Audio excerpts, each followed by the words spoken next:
역사서 20번째 이야기를 하게 됐습니다. 지난주에도 하고 이번 주에도 하게 됐는데요. 원래 이번 주 김요셉 목사님 말씀 전하실 순서고 그렇게 여러분이 기대하고 오셨겠습니다만 죄송하게도 순서를 좀 바꾸게 됐어요. 왜냐하면 이제 1월 달 들어가면은 저희 교역자들 스케줄이 엄청 빠듯하고 바빠집니다. 1월 달 첫째 주부터 저도 이제 덕평으로 들어가서 2주 동안 거의 덕평에 있게 되고요.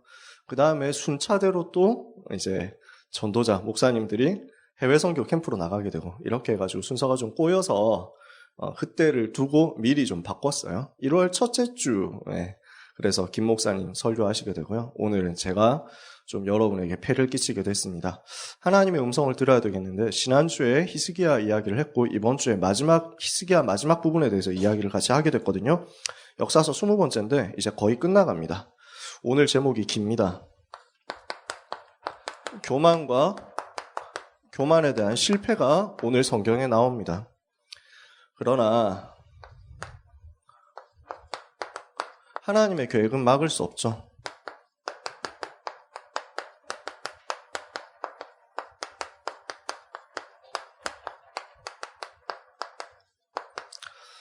하나님은 항상 완벽한 계획을 갖고 계시고 그 계획대로 자기의 선하신 계획대로 역사를 움직여 나가고 계십니다.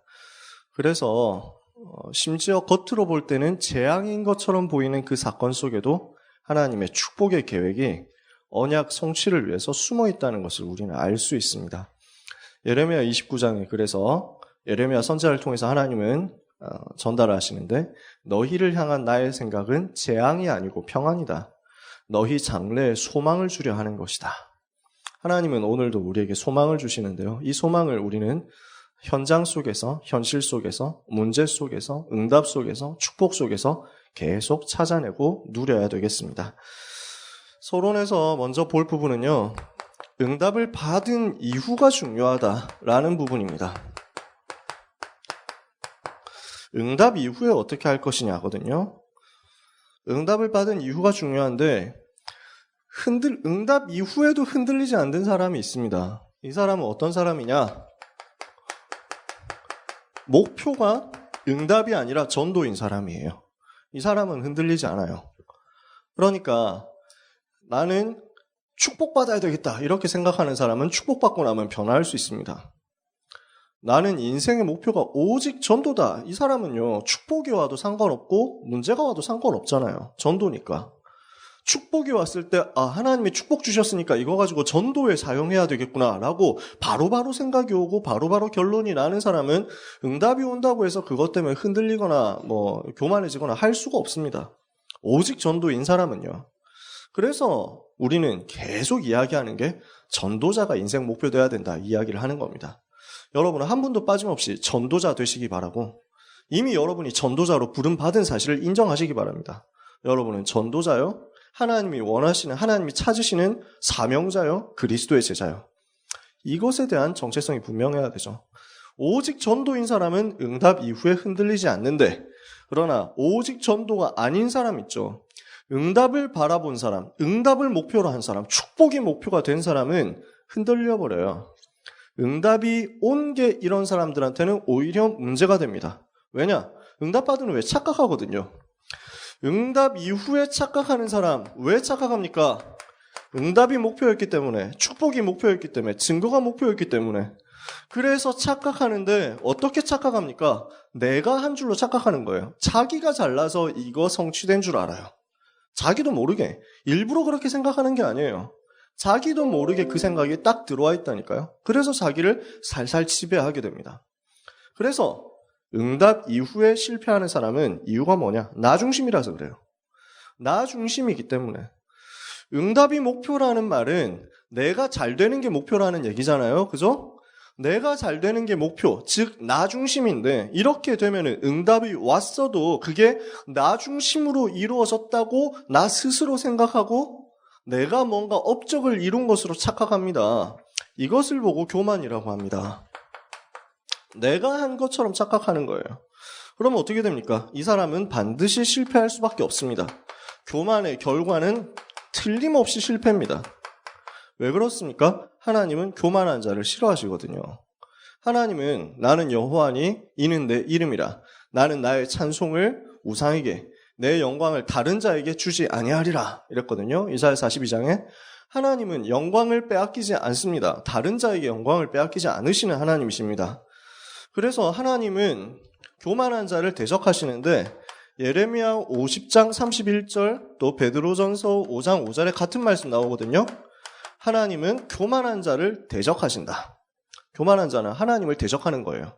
그러면은 그 이야기는 하나님이 그 사람을 대적하게 되어 있습니다. 가만히 있지 않으시죠? 당연히 그렇게 될 수밖에 없잖아요. 그러면은 교만하면 실패한다는 사실을 우리가 볼 수 있는데요. 응답 이후에 실패했던 사람들, 응답 받아놓고 실패했던 사람들의 이야기를 한번 성경에서 조금만 찾아봅시다. 되게 많이 있는데 시간 없으니까 조금만 찾아보죠. 어떤 사람이 제일 대표적입니까? 아담과 하와가 제일 대표적인 인물이잖아요. 이 사람들은 최고 응답을 받았어요. 그죠? 만물의 영장으로서 하나님의 형상으로 창조되는 최고 축복을 받았어요. 최고 응답을 받아가지고 어떻게 됐습니까? 생육하고 번성하고 충만하고 정복하고 다스리도록 어마어마한 것을 받았잖아요. 최고의 응답과 축복을 받아놓고도 이것을 지속하지 못하고 실패했죠. 교만에 빠진 거예요. 어떤 교만에 빠집니까? 창세기 3장 1절에서 6절. 네가 하나님처럼 될 수 있다라는 교만에 빠졌어요. 나중심이라는 함정에 빠져가지고 저 선악과를 따먹으면 결코 죽지 않는다. 사단이 하는 말에 속아서 네가 저것을 먹는 날에는 눈이 밝아져서 하나님과 같이 될 것이다. 마귀는요, 너무 잘 알잖아요. 아담과 하와 속에 있었던 교만한 마음, 하나님처럼 되고자 하는 마음, 스스로 높아지고자 하는 마음을 딱 건드려가지고 실패하게 만들어버렸습니다. 그러니까 그 결과는 우리가 너무 잘 알잖아요. 창세기 3장 문제가 여기서 온 겁니다. 교만이죠. 많은 사건들이 있습니다만 여리고성을 이스라엘이 이제 가나안 정복할 때 무너뜨렸죠. 큰 응답을 받았잖아요. 그런데 그 응답을 받고 나서 간수를 제대로 못했는데 뭐가 나오냐? 두 가지가 나옵니다. 첫 번째, 여리고성 정복을 한 이후에 큰 성이거든요. 여리고는 굉장한 요새 도시인데 이걸 딱 무너뜨려 버렸단 말이에요. 그러니까 자기 마음에 확신이 지나쳐가지고 교만이 든 거예요. 다음 정복해야 될, 싸워야 될 성은 아이성이라고 되게 조그마한 성이었는데 저 정도는 별 것 없네 라고 생각한 거예요. 여리고성은 전체가 다 돌았는데 아이성 정복하러 갈 때는 그래서 소수병사만 뽑아가지고 왜? 2,000명만 있어도 충분하겠다라고 생각을 한 거예요. 근데 그게 실패였잖아요. 자기 속에 자기도 모르게 있는 내가 한 줄로 착각하는 그 교만이죠. 그리고 또 하나가 있습니다. 여러분이 아시겠지만 아간이라는 사람이 범죄했죠. 여리고를 정복해가지고 얻은 것은 전부 하나님의 것이었습니다. 왜? 첫 열매니까. 첫 열매는 내 것이다. 하나님이 그렇게 선언했잖아요. 그러니까 여리고성에서 얻은 모든 것은 하나님께 드려야 되는데 아간이라는 사람이 욕심이 생겨가지고 자기 걸로 몇 개 빼돌렸어요. 그죠? 재물을 몇 개 빼돌렸는데 이것을 하나님이 용납하지 않죠. 영광을 빼앗기지 않으시는 하나님. 이렇게 해가지고 아이성에서 지게 됩니다. 아이성 전투. 여기에서 패전을 했는데 패전하고 나서 온 이스라엘 통곡하면서 기도해보니까 답이 나온 거예요. 아간이라는 사람 범죄했구나. 이렇게 해가지고 제비 뽑아서 찾아가지고 아간을 돌로 쳐서 죽이고 하나님께 회개하고 그 다음에 온 백성이 원내스 돼가지고 다시 쳐들어가가지고 겨우 이겼거든요. 교만하면은 실패하죠. 여러 가지 예가 있습니다. 여러분 기드온을 아시죠? 기드온이 큰 승리를 거뒀어요. 사사시대에 미디안 군사 17만 명 되는 그 미디안 군사하고 싸웠는데 이 사람들하고 대적해가지고 싸우면서 몇 명 데리고 갔습니까? 300명 데리고. 그것도 자기가 싸운 것도 아니잖아요. 300명 데리고 가가지고 17만 명 되는 병사들 적병 앞에서 그 여호와와 기드온의 칼이다 하고 소리 지르고 나팔 불고 그 다음에 항아리에 담긴 불 깨트려가지고 이것만 했는데 큰 승리를 했죠. 이렇게 해가지고 이스라엘을 구원했단 말입니다. 이렇게 하고 나니까 온 이스라엘 백성들이 기드온을 영웅으로 생각해요. 그래서 기드온 보고 당신이 우리의 왕이 되어주십시오. 이렇게 얘기를 해요. 기드온이 원래는 되게 소심한 사람이었거든요. 눈치 보고 소심하고 겁 많고 이런 사람이었는데 하나님이 기드온을 바꿔주셔가지고 큰 용사로 사용하셨죠. 왜 그랬냐? 하나님이 겁쟁이 기드온을 찾아와가지고 천사 보내서 하는 첫 말이 큰 용사여 여호와께서 너와 함께 계시도다 이랬거든요. 큰 용사가 아닌데 큰 용사여 이랬단 말이에요. 왜냐? 아니니까 큰 용사 될 수 있어요. 겁쟁이니까 큰 용사 될 수 있어요. 자기의 힘과 자기의 용기와 자기의 능력 의지하지 말고 여호와께서 너와 함께 계시도다. 그거 의지하라고. 그거 의지하면 큰 용사 되잖아요. 이렇게 해서 응답을 받고 성공했거든요. 그래서 왕 돼달라 하니까 그건 내가 한 게 아니다. 이렇게 해가지고 거절해요. 거기까지는 괜찮았어요. 그러나 그 이후에 영적인 긴장이 풀어져요. 영적 긴장감을 놓친 거예요. 이 부분을 여러분이 생각해 볼 필요가 있습니다. 지금 우리는 사단과 싸우고 있고 지역의 흑암 세력과 싸우고 있고 전도자의 삶을 통해 가지고 재앙을 막는 싸움을 하고 있습니다. 이 싸움은 항상 깨어 있어야 되는 부분입니다. 항상 긴장해야 되거든요. 근데 기드온이 큰 승리하고 난 다음에 자기도 모르는 교만에 빠져서 이 긴장감을 놓쳤어요.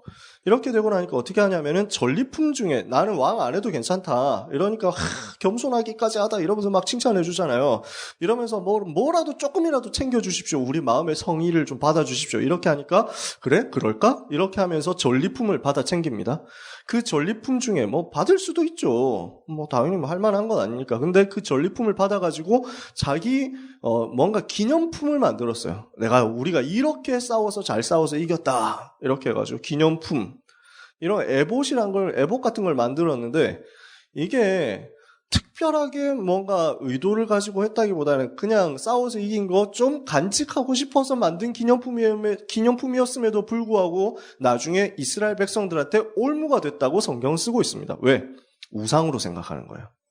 우리를 구원해준 여호와 이렇게 생각하지 않고 우리를 위기에서 건져준 영웅 기드온 이렇게 생각하면서 기드온이 만들어온 이것을 우상으로 딱 섬기는 거죠. 이 문제가 계속 발목을 잡아요. 그러면서 어떻게 되느냐? 자기의 생활에 절제가 없어져요. 이러니까 많은 부인을 얻습니다. 그 시대 통념상 그렇게 할 수도 있는데 그러나 영적으로 뭔가 희미해졌다는 것을 감출 수가 없어요. 많은 부인을 얻고 많은 아들을 낳고 그 중에서 서자도 생기고 이렇게 됐단 말이에요. 그 서자 아비멜렉이라는 사람이 결국에는 문제를 크게 터뜨리죠. 자기가 왕이 되겠다 이렇게 선언하고 자기 형제들을 다 죽여버립니다. 무슨 말입니까? 기드온의 자식들을 다 죽였단 말이에요. 그리고 나서 아비멜렉 자기가 왕 되겠다고 계속 싸우다가 전쟁터에서 어떤 여인 한 명이 그 성문 위에서 떨어뜨린 그 돌 맞고 머리 맞아가지고 즉사하죠. 그 말은 무슨 말입니까? 기드온 가문이 멸망했다는 얘기예요. 기드온의 후대가 다 멸망했다는 거예요. 영적인 긴장을 놓치고 교만했던 결과가 그렇게 나왔습니다. 자, 사울 임금 어떻습니까? 사울왕 원래 사람 특징이요. 되게 겸손했어요. 그러니까 당신이 왕이 돼야 되겠다. 사무엘이 이렇게 얘기하니까 내가 무슨 왕이 됩니까? 이랬단 말이에요. 그런 일이 있을 수 없다. 이렇게 하면서 숨죠. 나중에 이스라엘 백성들 다 모아놓고 사무엘이 제비 뽑기 한 다음에 제비 뽑아가지고 나온 사람이 결국 사울이었거든요. 하나님의 뜻이 완벽하니까. 이렇게 해가지고 사울이 우리의 왕이다. 베냐민 지파 기스의 아들 사울을 왕으로 세운다. 이렇게 했는데 그래서 백성들이 사울 만세 와 하는데 사울이 없어요. 안 보이는 거예요. 사울 만세 이랬는데 그 사울 어디 갔냐? 제발 만세 한참 불렀는데 안 나오니까 부르면 나올 줄 알았는데 안 나오거든요. 이래가지고 만세 부르던 사람들이 뻘쭘해져가지고 어디 갔죠 하면서 찾아보니까 뒤에 숨어 있었어요. 내가 어떻게 그런 큰 일을 하겠습니까?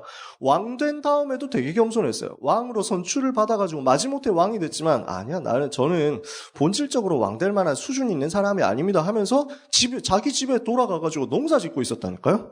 계속 왕인데 왕으로 뽑혔는데 그만큼 겸손했어요. 왕궁으로 가게 된 게 언제였냐면 나라가 위기 만나가지고 전쟁을 해야 되는데 전쟁을 이끌어줄 리더가 없으니까 내가 나가야 되겠구나 해가지고 그 농사 짓다가 내팽겨치고 싸움을 해가지고 장군으로서 멋있게 승리를 한 다음에 백성들이 가지 말고 왕 계속 해주십시오. 이렇게 해가지고 비로소 왕궁으로 들어가게 된다니까요. 그러니까 사울 임금이 겸손한 사람이었어요. 그러나 우리는 생각해야 됩니다. 겸손한 게 인격적 겸손이라는 것은 나쁜 것은 아니지만 그것만으로 하나님을 기쁘시게 하지 못한다는 거예요. 인격적으로 겸손한 사람은 많이 있을 수 있습니다. 그러나 하나님이 찾으시는 건 그것을 넘어서는 영적 겸손입니다. 그냥 인품이 훌륭하고 다른 사람 앞에서 자기를 낮추고 하는 것 나쁘지 않다니까요. 좋은 거예요. 그러나 그것으로 사단을 이길 수는 없습니다. 이걸 항상 생각해야 돼요. 사울 임금이 어떻게 됩니까? 인격적으로는 계속 겸손했는지는 모르겠으나 확실한 건 영적인 교만이 들어갑니다. 어떻게 됐어요? 왕으로서 성공하고 뭔가 싸움에서 승리하고 자기 나라를 넓히는 것까지는 좋았는데 자기가 임금으로서 하나님 앞에 서야 된다는 사실을 망각합니다. 전쟁터에 나가기 전에 제사 지내야 되잖아요. 하나님께 예배드리고 출동을 해야 되는데 제사를 지내줄 제사장인 사무엘이 늦게 오니까 마음이 조급해져가지고 자기가 직접 제사장처럼 돼가지고 예배를 인도한 거예요. 예배 인도할 수도 있죠. 목사님이 안 오면 장로님이 할 수도 있고 그런 것 아닙니까? 근데 여기서 얘기하는 거 그런 문제가 아니에요.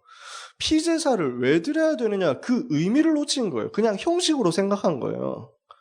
피제사 지금 그리스도 붙잡고 전쟁 나가야 된다라는 건데 그걸 생각하지 않고 종교의식이니까 빨리 하고 가자 이렇게 생각했단 말이에요. 하나님이 우리에게 필요하구나. 복음이 우리에게 필요하구나. 나에게는 그리스도가 필요하구나. 그 영적인 겸손이 없어졌어요. 영적 교만. 우리가 싸우면 된다는 거예요. 그러니까 사울 임금 처절하게 무너질 수밖에 없었죠. 나중에 귀신 들리잖아요. 이렇게 되니까. 이 부분을 사단이 틈탄단 말입니다. 한 가지만 더 얘기해 봅시다.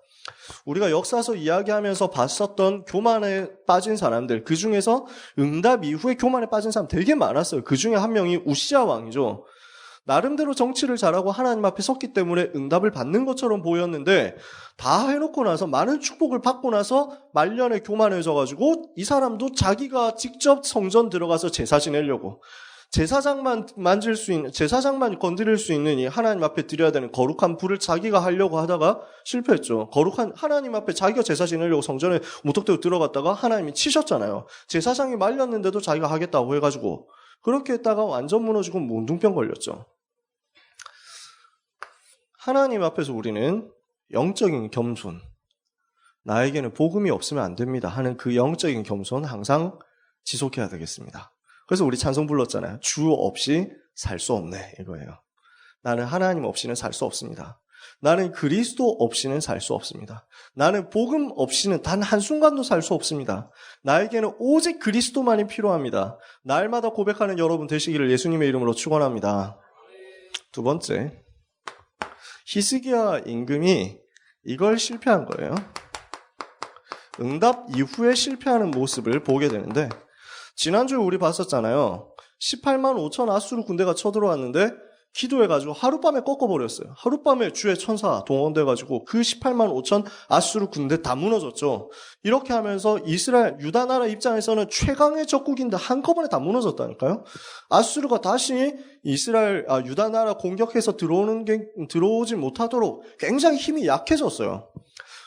전쟁 부분에 대해서 이야기를 하면은 좀 시간도 많이 걸리고 하기 때문에 자세하게 말할 수는 없지만 군사 10만 명을 한꺼번에 잃었다. 예를 들어서 그러면은 다시 군사 10만 명 모으는데 엄청 오래 걸립니다. 그게 불가능해요. 특히 고대 사회 같이 인구가 그렇게 많지 않았을 때는.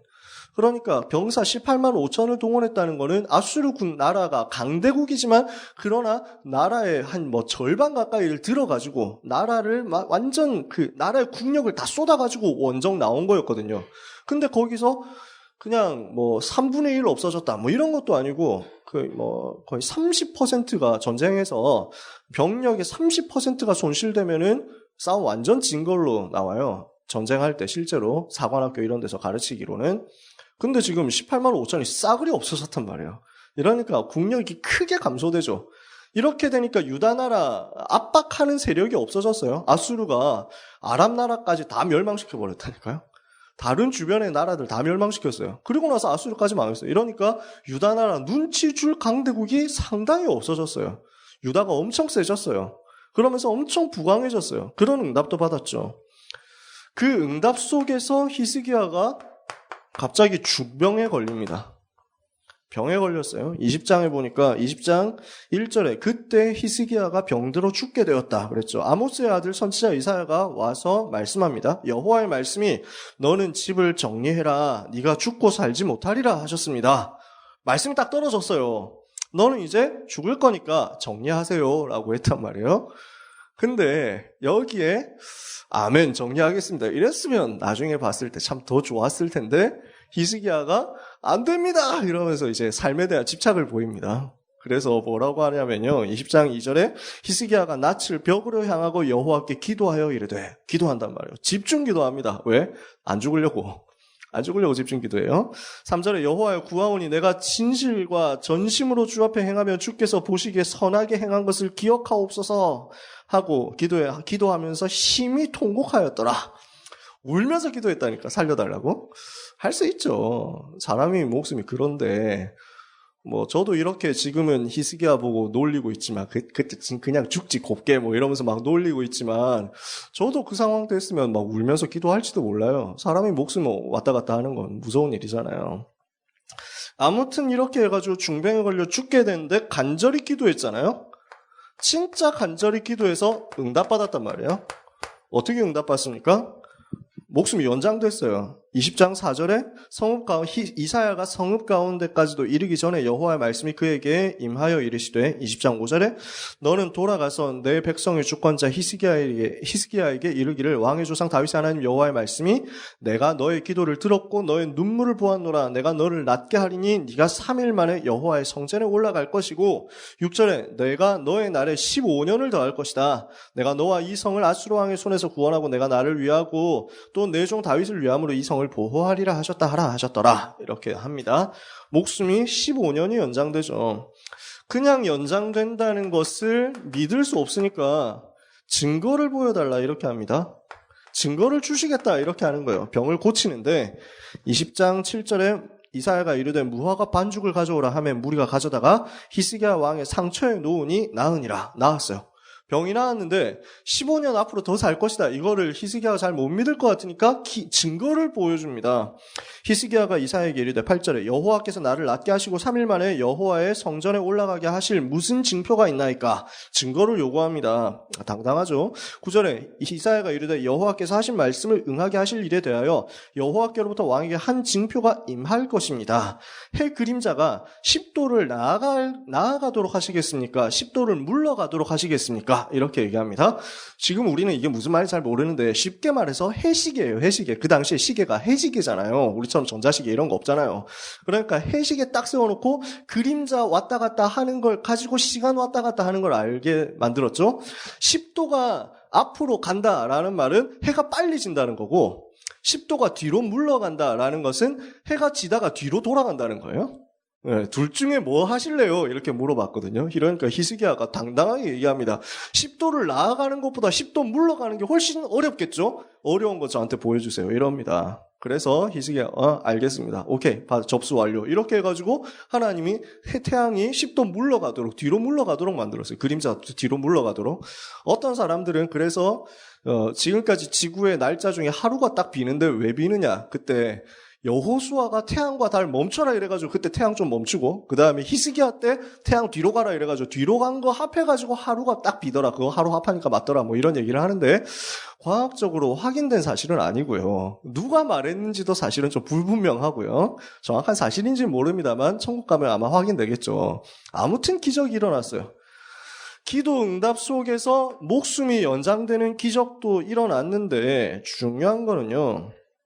무엇을 위해서 히스기야가 통곡했느냐라는 거예요. 무엇을 위해서 눈물을 흘렸느냐. 내가 너의 눈물을 봤다라고 하면서 하나님이 말씀하시잖아요. 20장 5절에 내가 너의 기도를 들었다. 너의 눈물을 봤다. 내가 너를 낫게 해주겠다. 이랬어요. 하나님은 좋으신 하나님이시기 때문에 하나님 자녀 기도하면 눈물로 기도하면 응답해 주시거든요. 그런데 무엇을 위해서 울었냐는 거예요. 히스기야가 정말 자기 목숨이 연장돼야 될 언약적 이유를 가지고 그렇게 해서 울면서 기도했느냐. 하나님, 내가 여기서 죽으면은 복음 전할 현장이 없어집니다. 복음 전하러 가야 되는데 전도자가 없는데 하나님, 제가 지금 죽으면은 전도를 할 사람이 없어집니다. 하나님, 저를 이렇게 해가지고 과연 기도한 것이냐? 아니면 정말 목숨만을 위해서 기도한 것이냐? 히스기야 본인은 알겠죠. 히스기야 본인은 알 겁니다. 근데 확실한 건 그때 마음이 어땠는지는 모르겠으나 나중에 가서 좀 아닌 걸로 나옵니다. 그때 마음이 원래 그랬었는지 아니면 변했는지는 모르지만 확실한 건 나중에 가서 눈물의 의미가 변질되었다는 걸 알 수가 있습니다. 히스기야는 여기서 사실상 실패했다고 볼 수 있죠. 뭐라고 우리는 실패의 이유를 알 수 있습니까? 기도할 때 뭐라고 기도해요? 하나님 저를 고쳐주십시오 하면서 고쳐달라는 근거가 나오잖아요. 여호와여 구하오니 내가 진실과 전심으로 주 앞에 행하며 주께서 보시기에 선하게 행한 것을 기억하옵소서. 뭐라고요?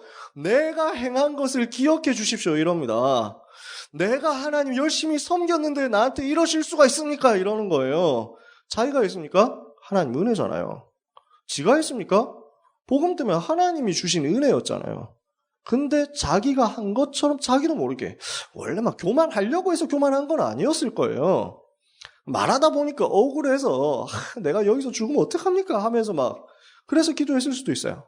어쩌면 자기 후계자가 아직 나이가 너무 어리다 또는 후계자가 아직 태어나지 않았다. 이것 때문에 내가 죽으면 나라가 어떻게 되겠습니까? 하나님 나를 살려주십시오. 이래서 기도했을 수도 있어요.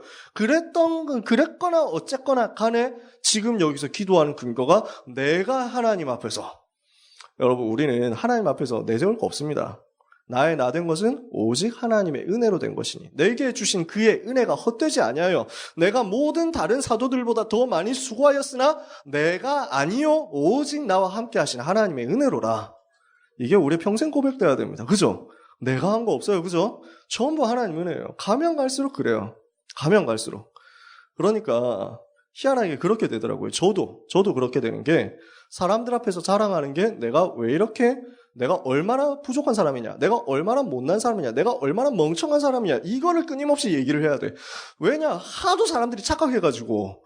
저는 분명히 똑똑한 사람이 아닌데 사람들이 안 믿어요. 안 믿더라니까요. 목사님 되게 머리 좋다 이런 식으로 사람들이 오해를 하고 착각을 하는 거예요. 그래서 제가 그거 증거되느라고 아니 제가 머리가 좋은 게 아니라 하나님이 은혜 주셔가지고 된 거고요. 저는 머리가 원래 나쁘거든요. 이래서 그래 고3 1학기 중간고사 때 수학 점수 45점 나온 게 하나님의 큰 은혜지. 100점 만점에 45점 나왔거든요. 1차 방정식을 틀렸어요. 2x 플러스 10은 2x 플러스 12 21 때 x는 얼마인가 이걸 틀렸다니까요. 고3 1학기 때 서울대 놓고 경쟁한다면서 10점짜리 문제였는데 그걸 틀렸어요. 왜? 하나님이 은혜로. 왜? 사람들이 착각하니까 네가 한 줄 착각하는 인간들에게 증거해라. 고3 1학기 중간고사 45점이라고. 저는 진짜 감사해요. 내가 얼마나 못났고 모자라고 부족하고 능력 없고 게으르고 무능하고 못생겼는지 이거에 대해서 계속 간증하기로. 왜? 사람들이 착각하니까.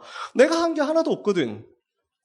나의 나 된 것은 전부 하나님의 은혜다. 이건 자랑해야 되잖아요. 근데 히스기야가 나도 모르게 두 번째 이렇게 돼서 응답을 많이 받았죠. 건강해졌어요.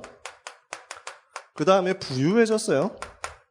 그 모든 것을 가지고 어떻게 하느냐, 자기가 한 것처럼 오해하고 착각하는 그것이 바벨론 사신 앞에서 자랑하는 걸로 나타났어요. 바벨론 사신이 왔는데 그때 바벨론 나라는 조그마한 나라였어요. 아직 큰 나라가 아니었어요. 저 바벨론 나라는 아수르 뒤에 있는, 아직 아수르에게 눌려있는 조그마한 나라. 그러니까 유다 나라하고 급이 비슷해요. 오히려 어떻게 보면 유다 나라보다 그때는 더 약했을 수도 있어요. 그러니까 지금 어떤 상황이었냐면은 아마도 전략적으로 봤을 때는 히스기야가 바벨론을 초청했을 수도 있습니다. 어떤 상황이냐? 지금 우리에게 가장 큰 위협을 가하는 아수르 나라가 확 약해졌다. 이때가 기회다. 아수르를 치자. 반아수르 연합 만들자. 반아수르 동맹하자. 이렇게 해가지고 했을 수도 있습니다. 그러니까 아수르 배후에 있는 바벨론을 딱 자기 편으로 끌어들이면 바벨론 포위할 수 있잖아요. 히스기야 머리에 그게 돌아갔을 수 있어요. 외교적으로 비상한 사람이었기 때문에.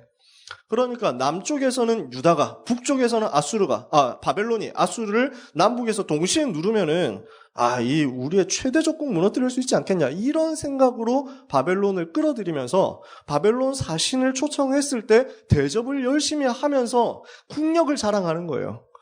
왜냐하면은 그랬을 수도 있어요. 확실하진 않지만 그랬을 수도 있어요. 우리나라가 너희하고 동맹을 맺었을 때 너희에게 이만큼 도움 줄 수 있다. 우리가 이렇게 실력이 있거든. 그러니까 안심하고 우리하고 동맹하자. 이걸 보여주기 위해서 자기 나라에 있는 금은 보화와 모든 재물, 경제력을 자랑했을 수 있어요. 그랬거나 말거나 간에 그 동기가 뭐였든지 간에 확실한 건 자랑했다는 거고, 그 자랑하는 내용 중에 여호와에 대한 내용이 들어있지 않았다는 겁니다. 그게 문제라고요. 그래서 외교 동맹을 맺기 위해서 의도적으로 그렇게 했는지는 모르겠으나 이 오늘 우리가 읽었던 본문 중에는 하나님에 대해서 자랑하는 내용이 나오지 않습니다. 하나님은 이걸 아시잖아요. 그 동기를 아시잖아요. 그 속마음을 아시잖아요. 여호와가 나타나지 않았다. 그러면은 히스기야가 머리 굴린 그 내용은 뭡니까? 인본주의가 되는 거예요. 하나님이 지켜주셔야 될 건데. 그러니까 어떻게 됩니까? 말씀이 선포됩니다. 심판에 대한 경고의 말씀이 드디어 선포되기 시작합니다. 바벨론 사신이 왔다 갔어요. 히스기야에게 이사야 선지자가 찾아옵니다. 오늘 우리 본문 읽었잖아요. 14절에 이사야가 히스기야 왕에게 나와 그에게 이르되 이 사람들이 무슨 말을 했으며 어디서부터 왕에게 왔습니까? 히스기야가 대답합니다. 먼 지방 바벨론에서부터 왔습니다. 라고 합니다. 히스기야가 나라 안에 있는 모든 것을 다 바벨론 사신에게 보여줬어요. 이것을 이사야가 알고 있습니다. 이사야가 대답합니다. 그들이 왕궁에서 무엇을 보았습니까? 히스기야가 대답하되 내 궁에 있는 것을 그들이 다 보았습니다. 내 창고에서 하나도 보여주지 않은 것이 없습니다. 자랑했다는 말이죠. 이사야가 막바로 답합니다. 히스기야에게 이르되 여호와의 말씀을 들으소서. 여호와의 말씀의 날 심판의 날이 이르리니 왕궁의 모든 것과 왕의 조상들이 오늘까지 쌓아두었던 것 그것이 바벨론으로 옮김받고 하나도 남지 않게 될 것입니다. 왕의 몸에서 날 아들 중에서 사로잡혀가지고 바벨론 왕궁의 환관이 될 것입니다. 완전 멸망에 대해서 굴욕에 대해서 선포하는 거죠. 모든 것을 빼앗기게 될 것이다. 포로시대 될 것이다. 이것을 선포했습니다. 이걸 경고한 거예요. 그런데 안타깝게도 히스기야가 여기에 대해서 뭐라고 대답합니까? 뭐라고 대답해요? 히스기야가 이사야에게 이르되 당신이 전한 바 여호와의 말씀이 선하니이다. 맞는 말이거든요. 맞는 말인데 그때 히스기야의 마음의 자세가 어땠냔 말이죠. 태도가 어떤 식으로 하면서 그 말씀을 받았겠느냐라는 거예요. 당신의 하신 여호와의 말씀이 선하십니다 하면서 의례적인 얘기. 왜? 이미 마음속에서 거부하는 거예요. 무슨 말입니까? 진짜 통곡해야 될 시점은 이때잖아요. 목숨 살려달라고 아까 전에 통곡했는데 자기 나라 멸망하고 자기 후대가 망하게 된다는 그 이야기에 대해서 통곡하지 않는 거예요. 진짜 울어야 될 타이밍을 모르는 거예요.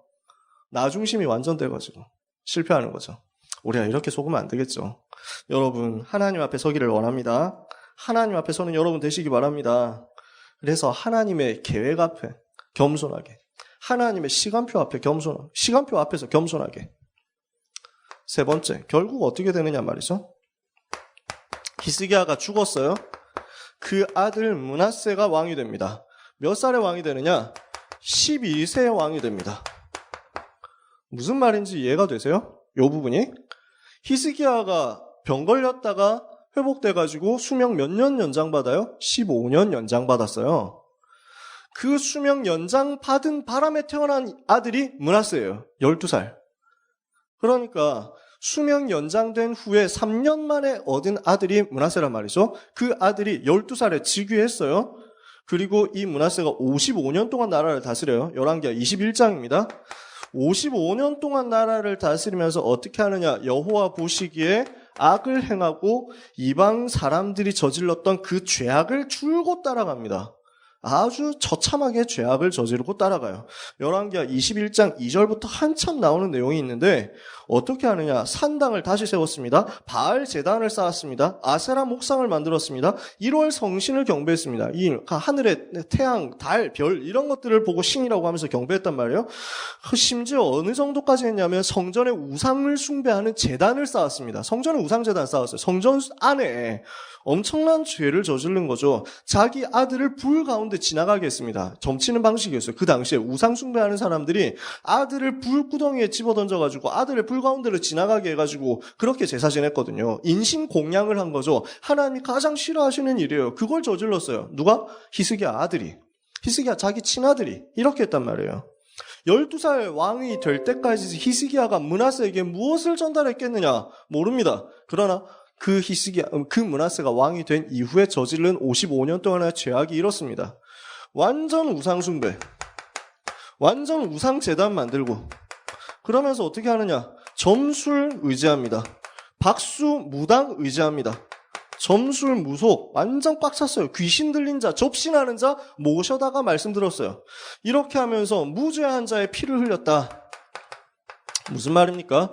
무죄한 자의 피를 흘렸다는 말은 재판을 제대로 안 하고 진짜 그 죄 없는 사람을 죽이고 이런 것도 했다는 얘기지만 동시에 여호와 선전하는 여호와 말씀 전달하는 선지자들을 핍박했다. 그 내용도 됩니다. 대표적인 증거로 선지자 이사야가 이때 순교했습니다. 므낫세 임금 때 순교했다고 사람들을 이야기합니다. 학자들이. 그래서 어떻게 죽었느냐? 톱으로 켜서 죽었다고 하잖아요. 그게 지금 그때 있었던 일이란 말이에요. 므낫세 혼자 이렇게 된 게 아닙니다. 온 백성이 므낫세의 꾀임을 받아서 라고 성경은 표현합니다. 온 백성이 21장 9절에 보니까요. 21장 9절 맞죠? 이 백성이 듣지 아니하였고 므낫세의 꾀임을 받고 악을 행한 것이 여호와께서 이스라엘 자손 앞에서 멸하신 여러 민족보다 더 심하였더라. 그럼 므낫세가 속이는 그 속임수 따라가가지고 온 나라가 우상숭배로 같이 들어가 버렸습니다. 망할 수밖에 없죠. 하나님은 여기에 재앙을 선포하십니다. 히스기야에게 하나님이 경고하셨잖아요.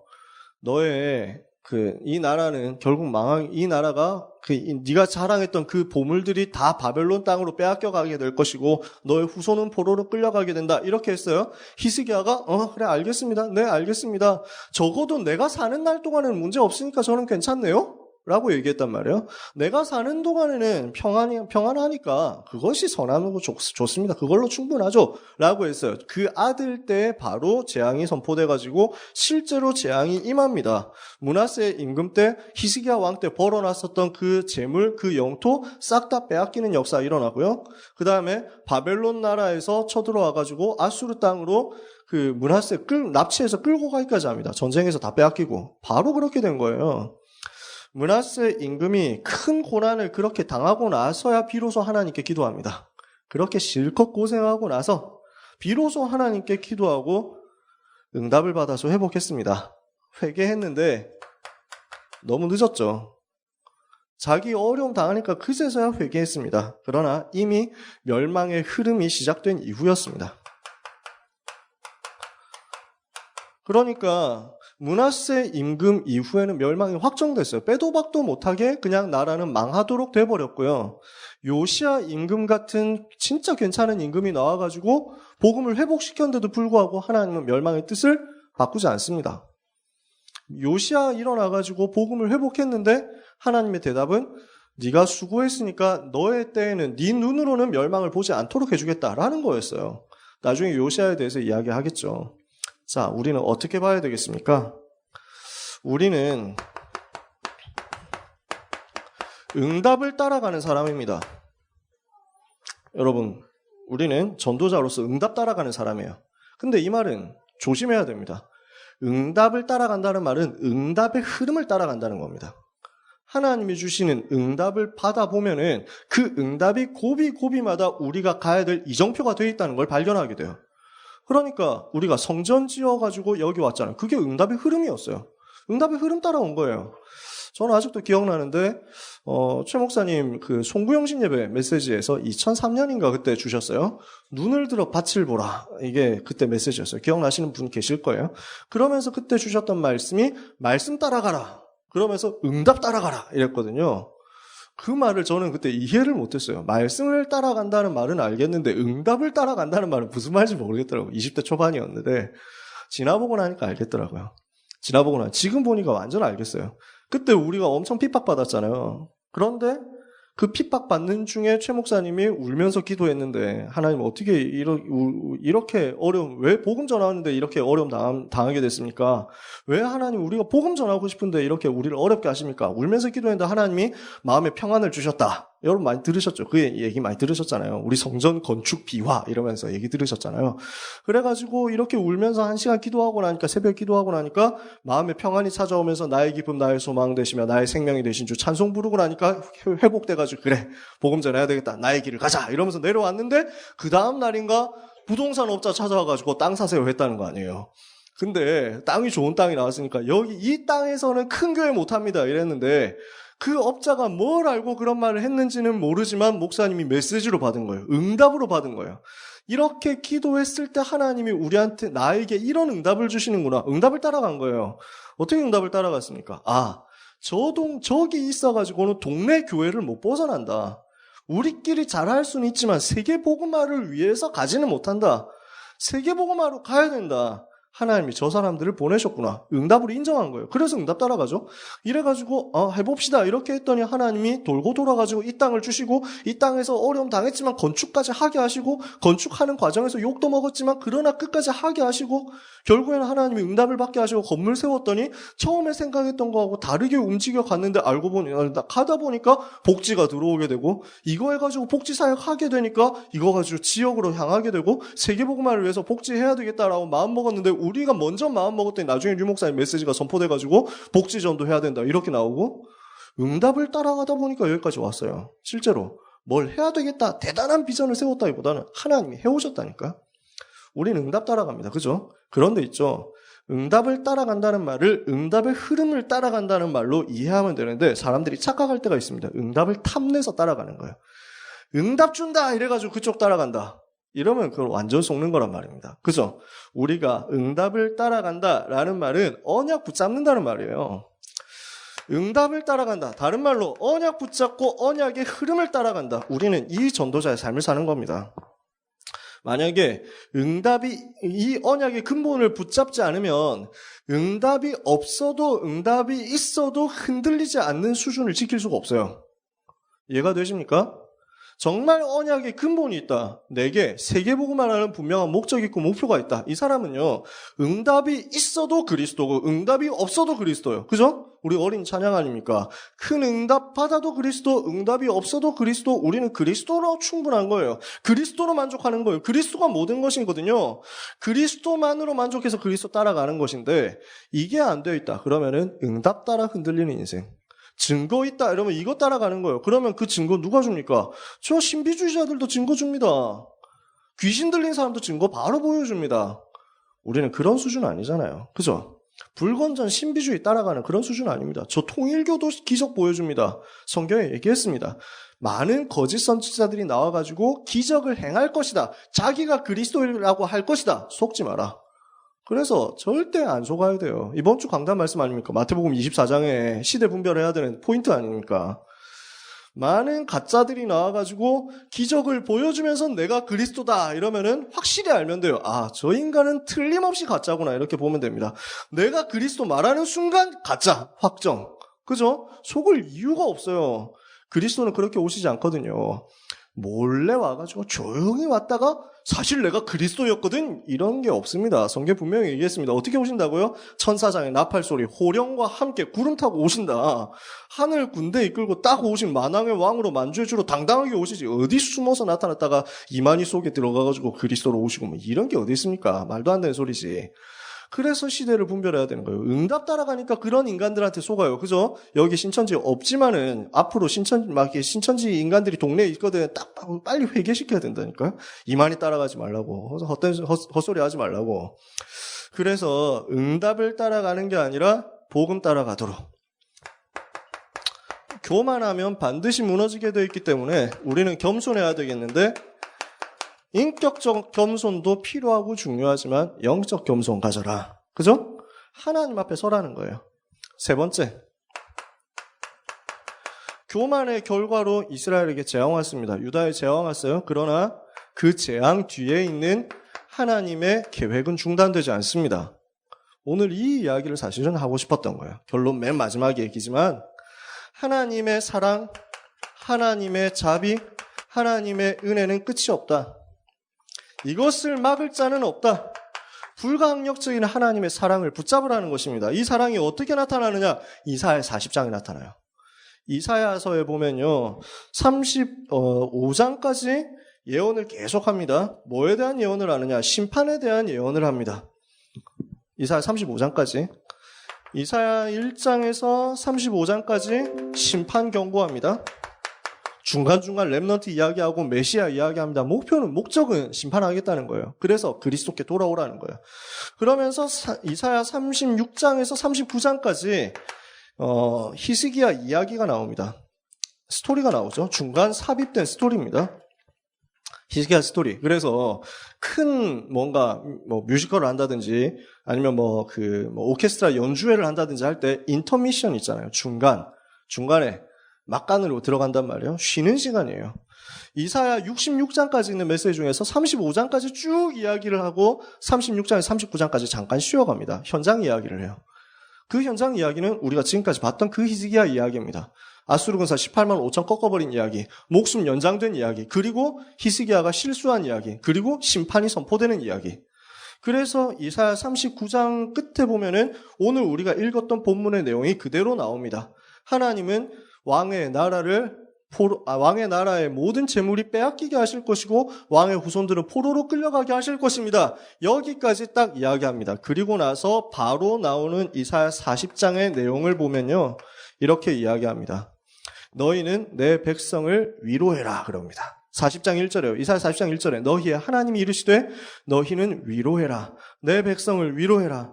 너희는 예루살렘의 마음에 닿도록 말하며 그것에게 외쳐라. 그 노예의 때가 끝났고 그 죄악이 사함을 받았느니라. 모든 죄로 말미암아 여호와의 손에서 벌을 이미 배나 받았느니라. 배나 두 배나 받았기 때문에 이제는 더 이상 벌 안 받아도 된다라는 말씀을 하는 거예요. 이제 내가 회복시키겠다. 이제 내가 치유하겠다. 이제 내가 고치겠다. 이 말씀을 하시는 거예요. 하나님은 이거 이야기하고 싶어서, 이걸 전달하고 싶어서. 하나님의 목표는 뭡니까? 재앙을 말하는 게 아닙니다. 하나님의 목적은 뭡니까? 심판하겠다, 멸망시키겠다, 죽이겠다, 빼앗기게 하겠다. 이게 아닙니다. 회복시킬 것다. 포로된 데서 돌아오도록 할 것이다. 남은 자 일으킬 것이다. 이 시대를 살릴 것이다. 그 하나님의 사랑 못 막는다는 거죠. 이 하나님의 사랑이 누구를 통해서 회복돼요? 남은 자 통해서 회복하게 하시겠다는 거예요. 이게 이사야 40장부터 쭉 나오는 얘기입니다. 40장이 뭐라고 합니까? 위로해라. 그 복역의 때가 끝났다. 이제 그 모든 죄악은 사함을 받았다. 더 이상 고난당하지 않아도 된다. 이 사실을 말해라. 어떻게 말해야 됩니까? 이 백성은 풀이고 그 모든 아름다운 들의 꽃과 같다. 푸른 마르고 꽃은 시드는 여호와의 기운이 그 위에 불미라. 이 백성은 실로 풀이로다. 푸른 마르고 꽃은 시드나 우리 하나님의 말씀은 영영이 설이라고 전달해라. 그 하나님의 말씀의 주제가 뭡니까? 너희 하나님을 보라고 전해라. 27절에서 31절까지 우리가 잘 아는 내용 아닙니까? 뭐라고 합니까? 오직 여호와를 앙망하는 자는 새 힘을 얻을 것이라고 전달해라. 우리에게 주시는 위로의 메시지요. 그 멸망 뒤에 주시는 하나님의 위로의 메시지. 41장에 뭐라고 합니까? 41장 10절에 내가 너와 함께 하겠다. 두려워하지 마라. 놀라지 마라. 내가 너와 함께 하겠다. 내가 너를 버리지 않겠다. 내가 너를 떠나지 않겠다. 내가 끝까지 너와 함께 할 것이다. 42장에는 뭐라고 합니까? 내가 너를 세워서 백성의 빛이 되고 이방의 빛이 되게 해서 땅끝까지 비추게 만들 것이다. 43장에 뭐라고 합니까? 너는 내 아들이다. 이렇게 얘기합니다. 뭐라고 합니까? 야곱아 이스라엘아 너를 창조하신 여호와께서 이렇게 말씀하시지 않느냐? 너는 내 것이다. 그러면서 뭐라고 말씀합니까? 이제는 내가 새 일을 행할 것이다. 이전 일을 생각하지 말고 옛적 일을 기억하지 마라. 내가 새 일을 행할 것이다. 이 백성은 내가 나를 위하여 주었나니 나의 찬송을 부르게 하려 함이라. 이 모든 메시지가 요 사건 이후에 하나님의 목표는 이 메시지를 여러분이 붙잡으라고. 이 언약 붙잡고 새롭게 시작하는 순간순간 되시기 바랍니다. 말씀 마칩시다. 우리는 교만할 수 없어요. 하나님의 은혜이기 때문에. 모든 것이 하나님의 은혜. 그 어떤 것도 하나님의 은혜 아닌 게 없어요. 그죠? 심지어 우리에게 오는 문제조차도 하나님의 은혜 아닙니까? 문제 만난 이유가 뭐예요? 하나님이 우리에게 은혜 주시려고. 그래서 우리는 한순간도 교만할 수 없어요. 혹시 실패됐다면 그 뒤에 있는 하나님의 사랑의 음성을 들을 수 있는 영적인 귀를 여시기 바랍니다. 하나님은 분명히 응답하실 것입니다. 왜? 남은 자 일으켜서 세계 살려야 되기 때문에. 그 응답의 흐름 속에서 끝까지 주님 재림하실 때까지 놓치지 않고 변하지 않고 전도자의 길을 가는 여러분 다 되시기를 예수님의 이름으로 축원합니다. 기도합시다. 하나님 은혜를 감사합니다. 모든 것을 은혜로 베풀어 주심을 감사합니다. 전도자의 삶을 끝까지 살게 하여 주옵소서. 재림 때까지 변하지 않는 참사랑 가족들이 되게 하여 주옵소서. 주님, 한순간도 교만하지 않고 한순간도 낙심하지 않고 한순간도 나 중심이 되지 않고 오직 그리스도로만 만족하며 오직 그리스도로만 행복하며 오직 그리스도만 위해서 살아가는 증인들이 되도록 주의 백성들을 축복해 주시옵소서. 우리를 향해서 주시는 위로의 말씀을 듣게 하옵소서, 평안의 말씀을 듣게 하옵소서, 사랑의 음성을 전달하게 해 주옵소서. 그 주의 자비가 끝이 없음을 믿습니다. 그 끝없는 자비, 무한한 자비, 막을 수 없는 하나님의 사랑을 전 세상에 전달하는 증인들이 다 되게 해 주옵소서. 예수 그리스도 이름으로 기도합니다. 아멘.